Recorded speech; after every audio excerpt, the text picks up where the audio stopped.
TS4 Telugu news కి స్వాగతం. నేను సంధ్య. ముందుగా ముఖ్యాంశాలు. సుంకాలు గమనిస్తున్నాం. భారత్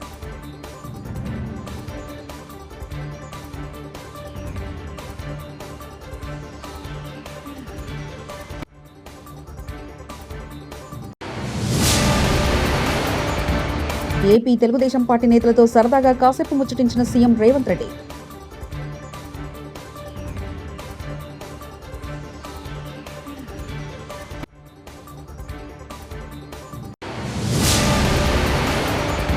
పార్లమెంట్ ఆవరణలో సైకిల్ ఎక్కిన నటసింహం ఎమ్మెల్యే బాలకృష్ణ.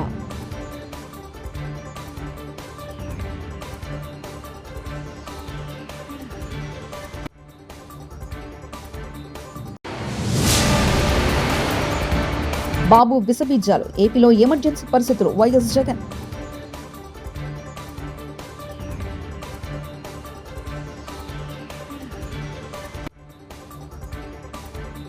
అమెరికా సుంకాలపై భారత్ స్పందించింది. అమెరికా విధించిన సుంకాల ప్రభావం ఏ మేరకు ఉంటుందనే దానిపై అధ్యయనం చేసినట్టు తెలిపింది. ఈ వ్యవహారంలో జాతీయ ప్రయోజనాలను కాపాడుకునేందుకు అవసరమైన అన్ని చర్యలు తీసుకుంటామని స్పష్టం చేసింది. రైతులు, వ్యాపారవేత్తలతో పాటు సూక్ష్మ, చిన్న, మధ్య తరహా పరిశ్రమల సంక్షేమానికి అధిక ప్రాధాన్యత ఇస్తున్నట్లు కేంద్రం చెప్పుకొచ్చింది. आदरणीय अध्यक्ष जी, हम सबको याद है, जो नई पीढ़ी के बच्चे हैं उनको पता नहीं है, हम सबको पता है.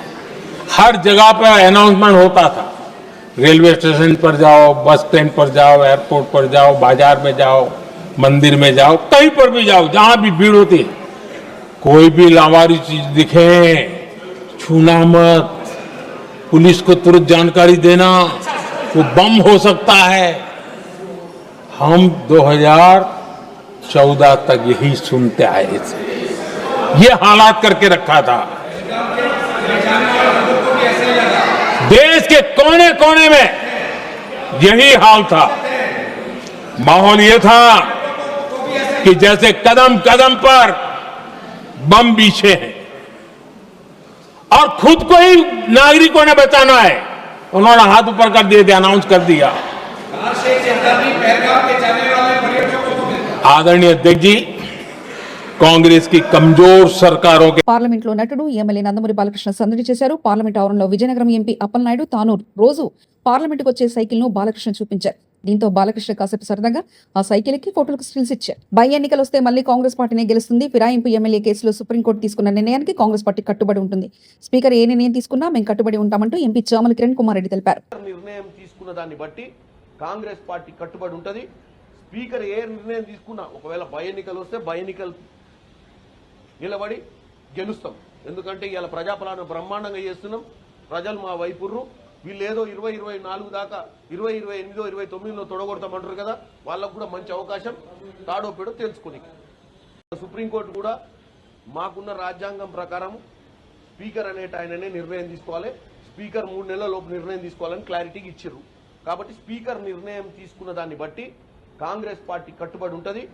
స్పీకర్ ఏ నిర్ణయం తీసుకున్నా, ఒకవేళ బై ఎన్నికలు వస్తే బై ఎన్నికలు నిలబడి గెలుస్తాం. ఎందుకంటే ఇవాళ ప్రజాపాలన బ్రహ్మాండంగా చేస్తున్నాం. ప్రజలు మా వైపుర్రు. వీళ్ళు ఏదో 2024 దాకా 2028 29లో తొడగొడతామంటారు కదా, వాళ్ళకు కూడా మంచి అవకాశం. బనకచర్ల వ్యతిరేకమంటూనే చిరకాల మిత్రులు ఏపీ టీడీపీ నేతలతో చెట్టాపట్టాలేసుకొని తిరుగుతున్న రేవంత్ రెడ్డి తెలంగాణ ప్రయోజనాలు ఆంధ్రకు తాకట్టు. AP high court advocate general Dammalapati Srinivas కుమార్తె వివాహ నిశ్చితార్థ వేడుకల్లో తన చిరకాల మిత్రులు దేవినేని ఉమా, పయ్యావుల కేశులతో కలిసిన రేవంత్ రెడ్డి.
తెలంగాణలో పార్టీ మారిన ఎమ్మెల్యేల అర్హత వేటు పిటిషన్పై సుప్రీంకోర్టు తీర్పు వెలువరించిన నేపథ్యంలో ప్రభుత్వ విప్ ఆది శ్రీనివాస్ స్పందించారు.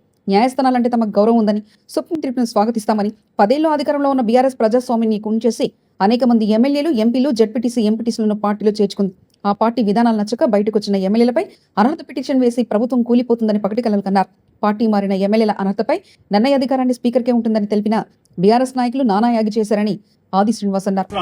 ఎమ్మెల్యేలను, ఎమ్మెల్సీలను, ఎంపీలను, జెడ్పీ చైర్మన్లను, అనేక వందల జెడ్పీటీసీలను, ఎంపీటీసీలను చేర్చుకొని ప్రజాస్వామ్యాన్ని కూలి చేసినటువంటి వాళ్ళు, ఏకంగా పార్టీలని మేము శాసనసభలో, శాసన మండలిలో విలీనం చేసుకున్నామని గొప్ప చెప్పిన వాళ్ళు, ఆనాడు స్పీకర్ కి అధికారం ఉంటుందని చెప్పని దంకా బజాయించి చెప్పినటువంటి బీఆర్ఎస్ పార్టీ, వాళ్ళ విధానం లచ్చక వాళ్ళ పార్టీ నుంచి వెళ్లిపోయినటువంటి వారి శాసనసభ్యత్వం రద్దు చేపిస్తామని, వాళ్ళ శాసనసభ్యత్వం రద్దు అయిపోయిన ఉప ఎన్నికలకే మీ సిద్దమని ఏదైతే ప్రచారాలు చేసినటువంటి వాళ్ళకి ఈరోజు మీ మొదటి చేతున్న మాకు న్యాయస్థానాలంటే గౌరవం ఉంది, న్యాయస్థానాలు గౌరవిస్తూ ముందుకు పోతామని ఈరోజు సుప్రీంకోర్టు తీర్పు కూడా శాసనసభ్యులకు సంబంధించినటువంటి ఇప్పుడే వార్తలు వింటున్నాం.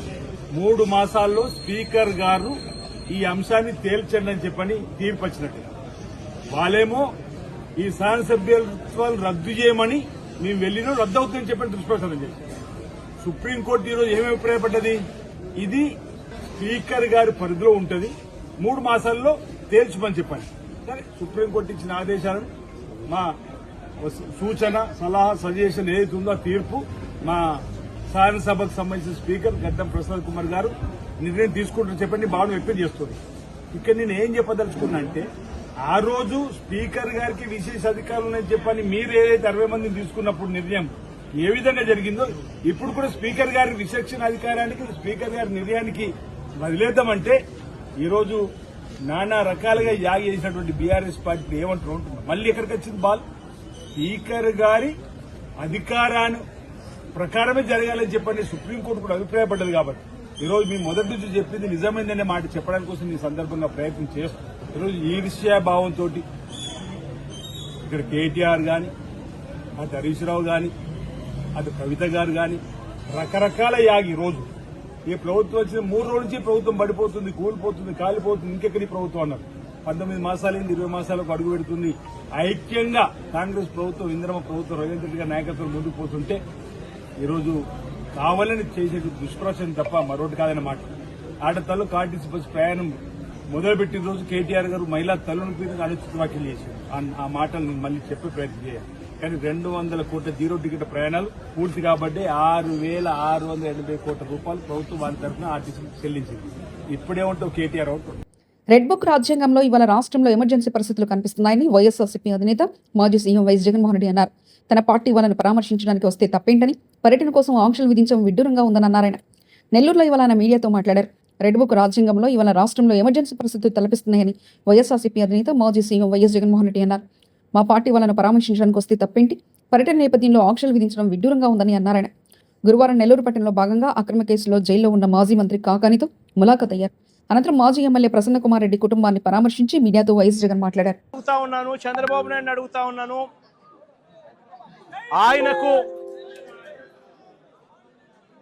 ఆయన అడుగులకు మడుగులెత్తే పోలీసు అధికారులను అడుగుతా ఉన్నాను. ఎందుకయ్యా ఈ ఆంక్షలు పెట్టారు అని అడుగుతా ఉన్నాను. ఎందుకయ్యా ఒక రాజకీయ నాయకుడు తమ పార్టీకి సంబంధించిన వాళ్ళను కలవడం ఏమైనా నేరమా అని అడుగుతా ఉన్నాను. అలా కలవడానికి వస్తే అదేమైనా తప్ప అని అడుగుతా ఉన్నాను. ఎందుకు ఆంక్షలు పెడతా ఉన్నారు అని అడుగుతా ఉన్నాను. నా కార్యక్రమానికి నన్ను అభిమానించే వాళ్ళు ఎవరైనా కూడా వస్తే తప్పేమిటి అని అడుగుతా ఉన్నాను. వాళ్ళని రానివ్వకుండా ఏకంగా రోడ్లన్నీ తోవారు. సందులు బొందులు ఎక్కడి నుంచి అయితే బండ్లు వస్తాయని అనుకుంటున్నారో, 2 వీలర్స్ వస్తాయని అనుకుంటున్నారో, రాకుండా చేసేందుకు ఏకంగా రోడ్లను తవ్విన అధ్వానమైన పరిస్థితి బహుశా ప్రపంచ చరిత్రలో ఏ రాజకీయ పార్టీకి ఉండదేమో, ఒక చంద్రబాబు నాయుడు గారి పార్టీకి తప్ప. నిజంగా ఒక ప్రతిపక్ష నాయకుడిని చూసి చంద్రబాబు నాయుడు ఇంతగా భయపడతా ఉన్నాడంటే నిజంగా చంద్రబాబు నాయుడు గారు ఎక్కడైనా బావి చూసుకొని దుంకాలి. ఒక ప్రతిపక్ష నాయకుడిని చూసి, ఒక ప్రతిపక్షాన్ని చూసి ఇంతగా భయపడి, ఆయన వస్తున్నాడేమో, ఆయన వస్తూ ఉంటే అభిమానులను ఆపేదాని కోసం అని చెప్పి, ఆయన వస్తూ ఉంటే ప్రజలను ఆపేందుకోసమని రోడ్లను కూడా తవ్విన చరిత్ర ఒక చంద్రబాబు నాయుడు గారికి మాత్రమే దక్కుతుంది.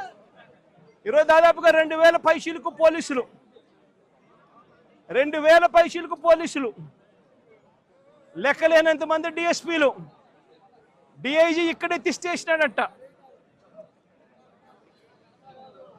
నాకు ఆశ్చర్యం అనిపించింది. అసలు వీళ్ళంతా కూడా నా సెక్యూరిటీ కోసం కాదు, వీళ్ళంతా జగన్ వస్తా ఉన్నాడు అని అంటే జగన్ను చూడడానికి అభిమానులు ఎవరైనా వస్తారేమో, ఆ అభిమానులను ఆపడం కోసం ఇంతమందిని ఉపయోగిస్తూ ఉన్నారు. అంటే ఎంత వ్యతిరేకత చంద్రబాబు నాయుడు గారి ప్రభుత్వం మీద ఉంది అని చెప్పడానికి, ఎంతగా చంద్రబాబు నాయుడు గారు తన పాలనను చూసి తానే భయపడతా ఉన్నాడు అని చెప్పడానికి ఇంతకన్నా ఇంకా వేరే నిదర్శనాలు కూడా అవసరం లేదు. ఎవరైనా ఎక్కడైనా పాలన చేస్తే బ్రహ్మాండమైన పాలన అందించి ప్రజల మన్ననలు పొంది, ఆ మన్ననలతో ఆశీస్సులతో వచ్చే పాలన చూసి సంతోషపడాలి. కానీ ఇక్కడ అడుగు పెట్టినప్పటి నుంచి, పాలన మొదలైనప్పటి నుంచి సూపర్ 6లు, సూపర్ 7లు అని అంటూ ప్రజలంతా వెన్నుపోటు పొడిచాడు. పాలనంతా అబద్ధాలు, మోసాలతో కూడిన పాలన చేశాడు. వ్యవస్థలన్నీ పూర్తిగా నీరుగారిపోయిన పరిస్థితులు కనిపిస్తూ ఉన్నాయి. స్కూళ్ళు నాశనమైపోయాయి. విద్యా దీవెన, వసతి దీవెన అందక 6 క్వార్టర్స్, 6 త్రైమాసికాలు ఫీజులు అందక, విద్యా దీవెన, వసతి దీవెన అందక పిల్లలు చదువులు మానేస్తూ ఉన్న పరిస్థితులు, నాడు నేడు ఆగిపోయిన పరిస్థితులు, గోరుముద్ద అన్నది రోజుకొక మెనూతో పిల్లలకు ఆహ్లాదకరమైన తిండి అప్పట్లో వస్తూ ఉంటే, ఈరోజు స్కూళ్ళల్లో తిండి తినాలంటే భయపడే పరిస్థితులకి పిల్లలు వెళ్ళిపోయిన పరిస్థితులు, నాడు నేడు పనులు ఆగిపోయిన పరిస్థితులు, ఇంగ్లీష్ మీడియం గాలి కొదిలేసిన పరిస్థితులు, టోఫుల్ అనేది 3వ తరగతి నుంచి ఒక పీరియడ్ దాకా తీసుకొచ్చిన చరిత్ర గత పాలనలో మాకుంటే, ఇంగ్లీష్ మీడియంను టోఫుల్ పీరియడ్లను ఎత్తేసిన చరిత్ర చంద్రబాబుకు ఉంది. ఆరోగ్యశ్రీ సేవలు గత 14 నెలలుగా చంద్రబాబు నాయుడు ముఖ్యమంత్రి అయిన తర్వాత నెలకు 300 కోట్ల రూపాయలు ఖర్చు అయ్యే ఆరోగ్యశ్రీని దాదాపుగా 4000 కోట్ల రూపాయలు బకాయిలు పెట్టాడు ఈ పెద్ద మనిషి. ఆరోగ్య ఆసరా గాలికెళ్ళిపోయిన పరిస్థితి. సుంకాలు గమనిస్తున్నాం భారత్.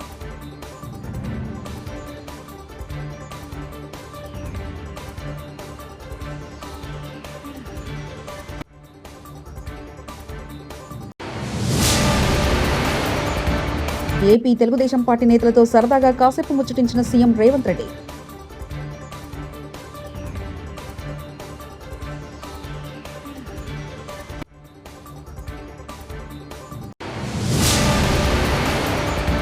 పార్లమెంట్ ఆవరణలో సైకిల్ ఎక్కిన నటసింహం MLA Balakrishna.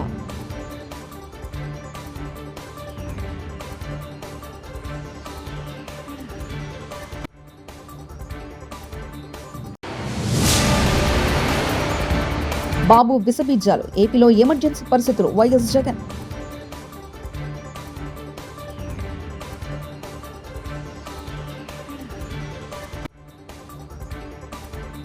TS4 Telugu news ఇంతటితో సమాప్తం. చూస్తూనే ఉండండి TS4 తెలుగు ఛానల్.